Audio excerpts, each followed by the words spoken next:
Are you kidding me? We're on the rooftop of a Park Avenue hotel with rooftop drinking waiting for us, and that's the greeting we get? Let me try it again. Good afternoon. Okay, that's more like it. My name is Chris Ingo. I'm responsible for global sales at Calypso. I wanted to first thank everybody, not only our panelists, who've been great advocates and supporters of this initiative, but all of you in the room today, because on our side of the business, delivering technology, the technology component of it is a component, but what's more important is the intellectual property we capture in our technology and the way we align it and apply it to the business. And this topic is providing a tailwind for us, but it is a topic of much debate, much deliberation, and the reality of it is no provider is going to come with a solution for all of your problems. It's got to be done together. So again, we really appreciate the support. We're excited about the turnout today. I'll introduce the panelists, but I'd like to just provide some context. In the wake of the financial crisis, legislators, regulators around the globe have been submitting proposals to ultimately try to stem the systemic risk associated with the trading of OTC derivatives. Right? While there's much debate and deliberation on this topic today, ladies and gentlemen, please have no fear, because you will leave today with 100% of your questions answered. The people behind me have all the answers. Do you believe me? Well, I have deep desire to wish that statement I just made was true. There is a lot of debate. If you look at the events leading up to where we are today, if you look at some of the most prominent advocates of OTC reform, if you followed the track record of their pronouncements, statements, and actual proposals, you'll see a lot of contradictions. You'll see a lot of flip-flops. So I'd like to kind of awaken your mind today by taking you through an exercise. We've captured some of these quotations from some of the most prominent activists in the field today, and I'd like you to guess who you think made these statements. Okay, so let's go through them. Anna, page forward. One more time. Okay, these two entities, now this goes back a bit. Fannie and Freddie Mac are not facing any kind of financial crisis. The more people exaggerate these problems, the more pressure there is on these companies, the less we will see in terms of affordable housing. Who do you think said that? That was a layup, Freddie. Go ahead. Barney Frank, absolutely. Next one. Asking the White House to support more government intervention in the financial markets was like asking me to judge the Miss America contest. If your heart's not in it, you don't do a very good job. Any takers? I'm sorry, I'm not taking your calls. I thought I shut my phone up. Any takers on this one? Donald Trump? Bernanke? Barney Frank? Maybe? Let's see. Barney Frank. Hey. Next one. Banks ought to be able to hedge their own risks. This so-called Volcker rule, which would prohibit much proprietary trading on Wall Street, limits the use of derivatives at most institutions. Who? Jamie Dimon. That's a good one. Chris Dodd? Any other takers? Chris Ingo. And Barney Frank. Seeing a pattern emerge. Seeing a pattern emerge. Anna, could you shut this off? I keep trying to shut it off. It's driving me crazy. Okay. Next one. Derivatives fueled the financial crisis by creating economics incentives for failures. Aggressive government intervention is crucial. Barney Frank. Let's take a look, Anna. Stan O'Neill. Barney Frank. Okay. One more. I'm not always right, but neither are you. Any takers? Page forward, Anna. Barney at the reins. Absolutely. Okay. So it was a colorful illustration to really drive home the point that I don't think many people have all the answers. But I think what is clear is that there's a common acceptance, that a framework is needed with a certain level of oversight and control to ensure that three core things happen, right? We reduce the systemic risk associated, particularly on the credit side, with OTC derivative trading.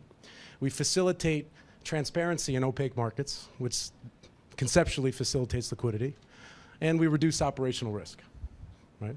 Technology is a big component of that. So today we've got a great panel. Represented on the panel are pretty much the spectrum of OTC clearing, but in general, the spectrum of trading, starting from the client order all the way down to centrally cleared order, right? So I think you'll have different perspectives of the same topic in this panel alone today. That's why we're really excited about this venue. So without further ado, I'd like to kick it off. Kevin McPartland, senior analyst at the TabbGroup. We've had a long relationship with him. He's been a pioneer in this space, particularly on the OTC clearing front. He's agreed to moderate the panel. He brings very unique perspectives, much thought leadership to this topic. He's contributed to a lot of the questions that fueled our internal debate. So again, without further ado, I'd like to give the mic to Kevin. Right. Thank you. Thanks, Chris. That was a tough starting act to follow. I don't know. Maybe we should open up the drinks before the panel starts. Maybe that would make things go better. If you were smart, you would have had one like me. Chris is such a pro. So I'm Kevin McPartland. I'm the Director of Fixed Income Research for TabbGroup. For those of you not familiar with us, we're an independent strategic research and advisory firm focused on the institutional capital markets. I think Chris got something right. Is there are a lot of answers out there to a lot of these questions. The only problem is, depending on who you ask, the answers are very, very different. Even amongst firms that you would think have a lot of the same goals or the same end game in common, their thoughts on where the market will go and how this will evolve just are dramatically different, and it continues to amaze me. So with that, before we get into the questions, I'd like to just ask all of the panelists, and there are a lot of them, I'd like to ask all of the panelists to just introduce yourself, your firm, and what your role is, so we understand where you're coming from. My name is Bill Hayden. I work for Tradeweb, which is an online marketplace for fixed income, money markets, and derivatives. I work in the trade processing group and specifically in system integration. Corry Bazler, Director of Sales and Marketing for ICE Clear Credit, and I just want to qualify that that's formerly ICE Trust US. As of July 16th, on the effective date of Dodd-Frank, ICE Trust, which is ICE's North American clearinghouse, actually transitioned to a CFTC-regulated DCO and an SEC-regulated securities clearing agency, and along with that came our name change to ICE Clear Credit. So that's who we are. Hi, Jeff Bandman from LCH ClearNet, business advisor focusing on the swap clear business. LCH is a clearinghouse. We're one of the OTC clearinghouses. I'm personally responsible for figuring out how we as a clearinghouse engage with execution venues in the space, like my fellow panelists from Bloomberg and Tradeweb, and how we interact and engage with technology providers in the space like Calypso that a lot of you in the room work with. Jeff Valentino, Bank of America Merrill Lynch. I basically perform sales support functions for the OTC clearing business. Background is mostly tech and operations, so I bring a lot of trade processing and technology expertise to the table. I'm Mark Cox. I'm a Director of Clearing Solutions for the CME Group. I'm basically an architect of OTC clearing solutions for CME Group, and CME Group is a group of listed derivatives exchange and cleared-only products, multi-asset class. Hi, I'm Nathan Jenner. I'm the Global Business Manager for Derivative e-trading at Bloomberg. Hi, my name is Philip Little. I manage post-trade technology for Wells Fargo's capital markets business.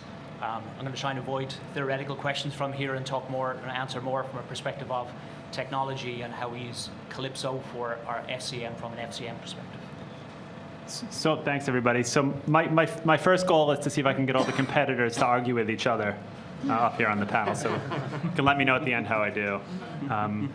One of the big questions that we get a lot is has anything really changed? And I mean, there's, to the Barney Frank references, obviously there's been a lot of talk in Washington with the Dodd-Frank anniversary, how things are the same as they were and nothing's changed, and some people think that it's gotten worse. I would imagine that almost everyone here would strongly disagree with that, but I won't put words in anybody's mouth. So let's start with that question. I mean, we've probably got at least 6 months before all the rules are final, if not more. So what, if anything, has changed in the swaps market? I believe, Bill, you want to start us off? Yeah, sure. I'll give you, kind of our perspective from a CEF standpoint. I think, as you mentioned, we were all expecting this summer to be the summer of the rules in place. And with that on hold, it was kind of a wait-and-see attitude. But what we've actually been seeing on the platform is kind of the opposite. We've seen, over this past month or over the past few months, record execution volume in interest rate swaps, both in the US and in Europe. Delta notional number of trades, however you look at it, we're seeing trade volumes being executed electronically are up across the board. So, and it's not just, headline trades of cleared, we have cleared trades, we have non-cleared trades going through the system. And we're also seeing, I had another point, and I forgot what it was, so I'll come back to you. So there is electronic trading going on ahead of the rules. Most definitely, yeah. And my last point, sorry, blanked out. Lights are very bright. We're seeing new clients coming in who have never traded swaps electronically. We're seeing new existing clients increasing their business, and we're seeing clients who maybe a year or two ago tried electronic trading of swaps, and for one reason or another it didn't suit them, but now they're coming back in and kind of testing the waters again. So very different clients are experiencing different things, but overall it's up. Yeah, I mean, I think Kevin makes a point that I think a lot of us have experienced, which is that, earlier in the year when it looked like all this was going to start in July, a lot of us had our foot on the gas pedal. We were really gearing up for that, and then, things slowed down a bit, and there's a feeling that, I mean, I've been having. I think a lot of us in the room may be experiencing as well. It's a little bit like being back in college, and you've got your big senior project that you've got to get done, and you get an extension. And then you get another extension. And it's great to keep getting all these extensions, but kind of in a way, it's like, well, what do you do? When Calypso is nice enough to throw all of us a party, certainly, hey, I've got an extension, I've got some more time to work on this, but I can't go to Calypso parties every night. And I think what I'm seeing and what we're seeing is a lot of people in the industry. We know we need to use this time wisely. The rules aren't final, but a lot of the picture is there, and what we're seeing from members and clients is, they're making sure that they have the right pipes in place, the right systems, the right people, the right teams, and that they're getting ready for what they know that's coming, and using the time as prudently as they can without having to pull a bunch of all-nighters. Corry, Nathan? That was basically to my point. I mean, what has changed? I think what you've seen is a lot of activity and a lot of preparation, and for those changes that are actually forthcoming. I mean, some people could argue that our conversion is the only provision that's been implemented to date, right? So a lot of preparation on behalf of the buy-side clients, and yes, the interest, depending on when people are saying the implementation is going to finally come about, people definitely do want to be prepared. And I think you do need to make some assumptions as to what those final rules are going to look like, so you're not caught at the very end, actually trying to get ready. So people are anticipating those changes.